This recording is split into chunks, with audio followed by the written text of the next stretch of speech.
Þótt umfjöllun Kveiks um Samherja hafi fjallað um framferði fyrirtækisins í Namibíu kom hún rækilega á dagskrá ákveðnum grundvallarspurningum um fiskveiðistjórnarkerfið hér á landi.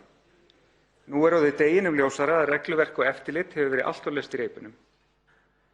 Þannig er hugtakið tengdir aðilar túlkað með öðrum hætti gagnvart fyrirtækjum í sjávarútvegi en almennt er gert í atvinnulífinu þegar svokallað kvótaþak er reiknað út.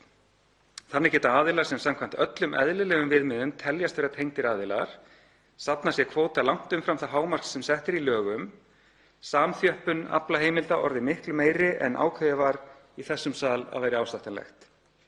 Þessu þarf að breyta, það þarf að skoða að lækka kvótaþakið, setja skýrari reglur um hvað teljist tengdir aðilar, en það sem kannski mestu munar er að það þarf að búa eftirlitsaðilum þær valdheimildir sem nauðsynlegar eru til að tryggja að spila sig eftir leikreglunum.